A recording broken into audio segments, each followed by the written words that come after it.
And welcome back to Hannity. So Hilary Clinton is living the high life. According to a brand new report on National Review Online, the former Secretary of State, well, she's a Learjet limousine liberal. Joining us now to explain is the National Review Online reporter who wrote the story, Andrew Johnson. How are you, sir? I'm doing pretty well, Sean. Thanks for having me on. All right, so I have some numbers here. Hillary spent $19.2 million in private flights while a candidate in the 2008 presidential primaries. By comparison, Mitt Romney spent $2.2 million. Hillary made more than 200 private flights. Now, you guys have this cost out at $225,000, but that's only the first-class equivalent price. The real price would have been millions, right? Yeah, well, there have been all kinds of reports out on this, and while each of these individual circumstances of her using private jets isn't damning in and of themselves, what it actually does is it contributes to this perception about Hillary Clinton that she's just become accustomed to a way of life after 3 decades in public life, first as the First Lady, then as a senator from New York, then as defense secretary, and now as a presumptive presidential favorite, that she's just become so accustomed to a way of life that she takes private jets, that she can't relate to the common voter because she's so out of touch with that. You know, I Googled, I think there was an article that came out, and the last time she actually drove her own car was when? 1996? Yeah, it's definitely been a while. And again, I think we all understand that there are certain responsibilities and just certain limitations that come with being a former First Lady. And so we understand that. But when there's other factors that come into this, such as her writers, whenever she speaks at a public engagement, for example, this recent UNLV speech she gave, not only did she charge $225 speaking fees, but a local paper reported on a contract that she had. It included everything from she had to stay in a presidential suite. It included she would only take 50 photos with 100 people, be there for no more than 90 minutes.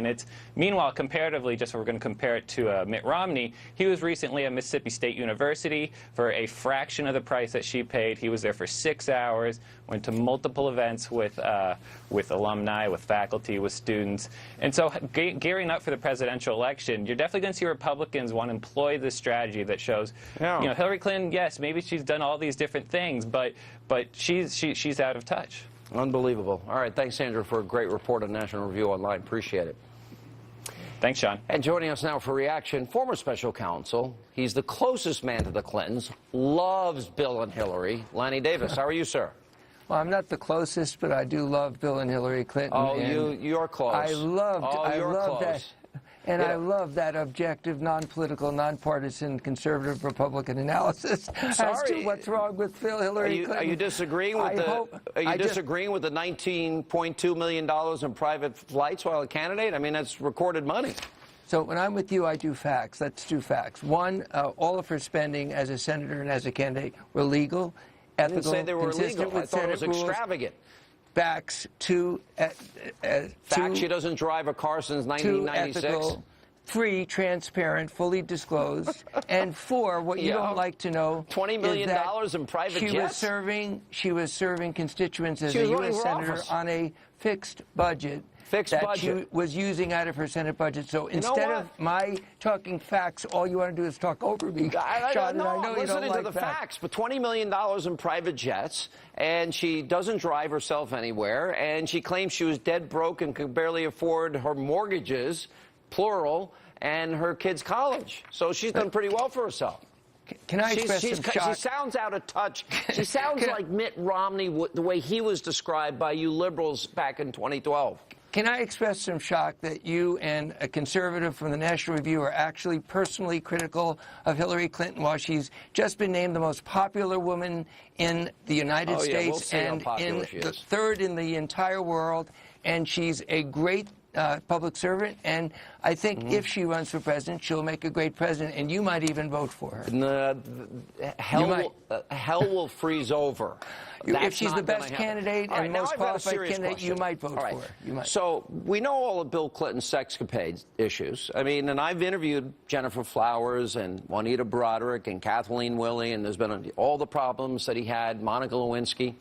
Now we find out, there's a lot of headlines, that Bill Clinton, multiple times on a private jet with a convicted pedophile by the name of Jeffrey Epstein, flying to his quote, sex, what they call in the New York Post, orgy island.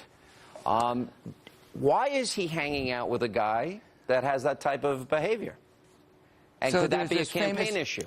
So there's this famous moment in one of the great Republican conservative presidents where he went like this. There you go again, Sean. You can't move on. No, so no. Here's the We're deal. talking about he's going to an island where women have now come forward and said I'm they were allowed to sex answer slaves. your question tonight. Yeah. Can I answer your question? Serious. Alan Dershowitz, under oath, called what you just said lies, and you quote tabloid. The last time I believed a tabloid headline was when the National Enquirer talked about Martians crawling under my on bed. the plane, though. The flight So logs I have don't Bill do Clinton on the plane. tabloid. Alan Dershowitz, let me repeat, under oath has sworn About that him. About him. Bill Clinton being on the island was a lie, and all you're doing is repeating two things. a National Enquirer type of journalism this was in with the New no York Post, facts and this was on Gawker.com. and all tabloid, which is what I don't do. You like, but I don't do that. So, but two things have come up. One is the flight logs that show that he was on the plane with Epstein on a number of occasions, and number two, he was noticed and identified on that island. So if it turns out first of all, why is he hanging out with the guy, number one? And number two, why is he going to that island that is called Orgy Island? You've mixed up both the tabloid innuendo, nonsense lies with a fact that he might have gone to an island with somebody who turned out to have been convicted of some fairly terrible things. And yeah, then he's you a convicted pedophile. And only he's hanging out with a convicted pedophile. Not that you would ever do this, guilt by association, but certainly the tabloids. Would you hang out with a convicted pedophile? I wouldn't. I wouldn't hang out with the Martians that the tabloids say may be invading your house. No, but he's a real convicted pedophile. If you're using your valuable airtime to your intelligent audience to talk about a tabloid story that has no truth, that are filled with what you would read. So you say Bill Clinton was never on Epstein's plane? Are you denying he was ever on Epstein's plane? I said that if he were on an airplane, that's not what you've been talking about. Are you denying that he ever went to that island with Epstein? Apparently, I don't know if this is true because you say it, but if there were logs that he was on an airplane with Epstein, and if that's true, that has nothing to do with anything that's wrong, other than your innuendo and your tabloid stuff, which, Sean, you really are better than quoting the New York Post, page 6. I know you know you're better than that. It wasn't on page 6. It was on as a news story. But all right, we'll follow it. A news story and the New York Post tabloid is not a consistent expression. That he might want to pick better friends. Not you, of course. You're okay. Well, I hope I'm okay, but I think in retrospect... And coming up...